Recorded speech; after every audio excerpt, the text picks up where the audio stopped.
since we just focused on physical properties of matter, we're going to change our focus to the chemical properties of matter. And these are very different from what we just studied. If we remember from before, the 6 properties of matter are thermal conductivity, changes of state, solubility, density, malleability, and ductility, and we learned those new vocabulary words to apply to the physical properties of matter. Now we're going to shift our focus to the chemical properties of matter. So, when we are looking at chemical properties, it is important that we know that it changes the matter. So new matter that has new properties. So before, when we were looking at physical properties, that did not change the matter's identity at all. It was just changing physical properties like appearance or shape. This is actually changing the matter's identity, so it changes to new matter with new properties. So, if we're looking at an example here, think about burning wood. If we are burning wood, we have new products that have been created. The wood changes to ash and smoke and little embers. So these are new substances that have very different properties than what we started with, than the wood. So this type of chemical property we would say is flammability. So the ability to catch on fire or the ability to burn. So flammability is the ability of a substance to burn. Ash and smoke can't burn, so they're not flammable. But wood can burn. It's flammable. So we started with wood, and we changed it to new substances, ash and smoke, and the wood was flammable.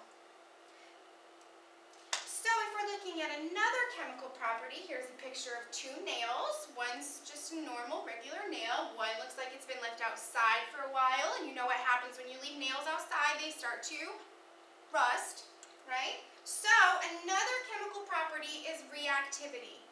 Reactivity is the ability of 2 or more substances to combine to form 1 or more new substances. So if we're looking at this picture, metals like iron have reactivity with oxygen, which causes rust. So the iron reacted with a substance and it made something new with new properties. Iron rusts, so it is reactive. If we are trying to identify substances, we look at its characteristic properties. These can be anything. These can be our physical properties that we learned about, the thermal conductivity, the solubility, density, and we also look at our chemical properties like flammability and reactivity. Scientists use these characteristic properties to identify and classify substances. So, if we're looking at chemical changes and new substances, we need to know that a chemical change happens when 1 or more substances changes into new substances that have new and different properties.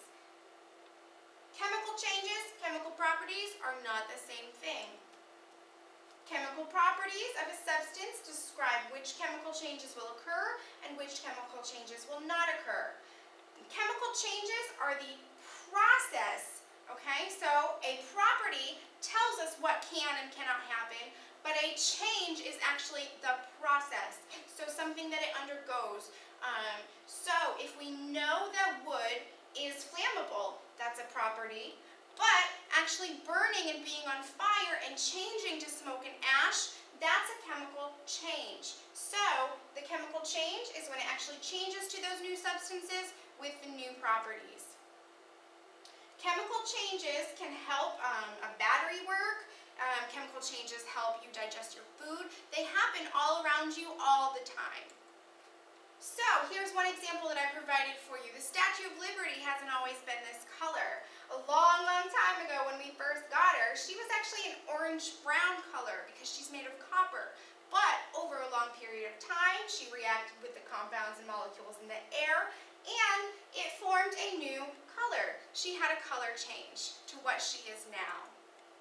Sour milk, who likes that? Not me, right? Sour milk What we started with was good, delicious milk, and what we ended with was something gross, something new, a new substance with very new and different properties, and you don't want to drink it.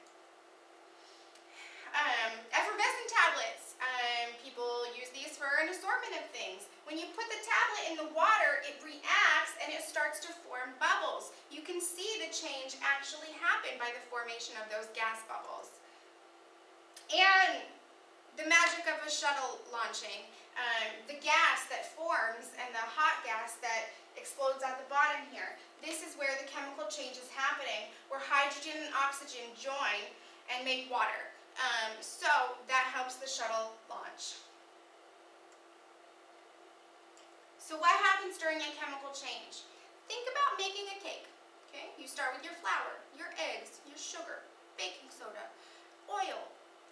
You mix all of these together and you get this nice batter.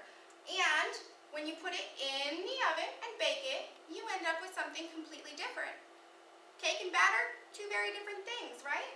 It goes from a wet liquid to a soft formed solid of a cake. Okay? The result has very different properties than what you started with. You formed a new substance with new properties, so there was a chemical change taking place. So signs of a chemical change, this is what we need to look for. Color change. Okay? Did it change color? A change in odor. Does it smell funny? Is it different? Production of heat.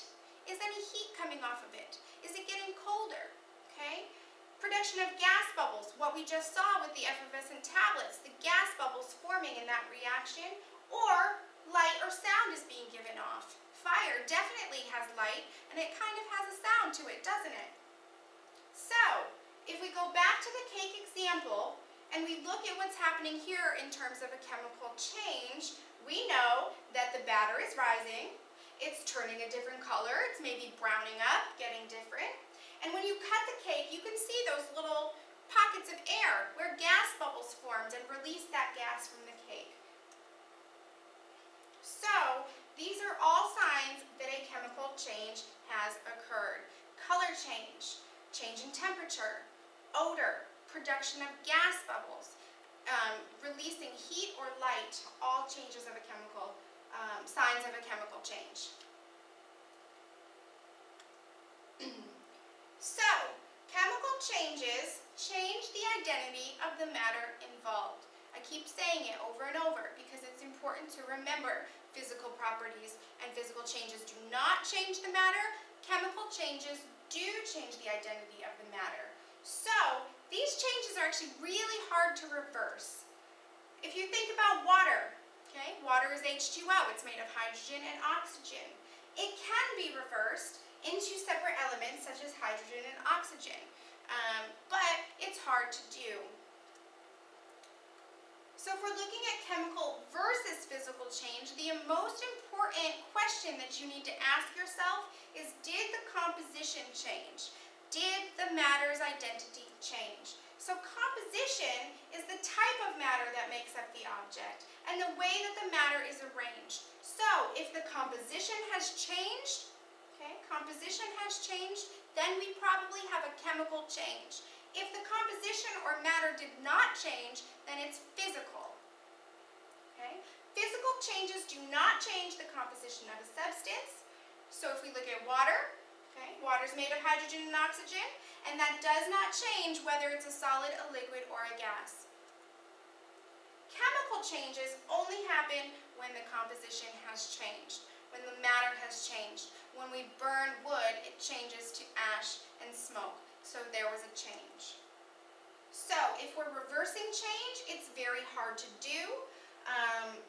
Physical changes are usually easier to be reversed because the matter hasn't changed. If you melt ice, you could always refreeze it. If you break a glass, you could technically put that glass back together. But in a chemical change, the composition or the matter has changed, so it's hard to put that back the way that it was.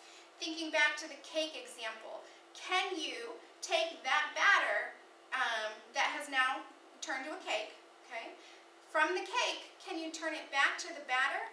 Can you get eggs and flour and baking soda and vanilla back from the cake?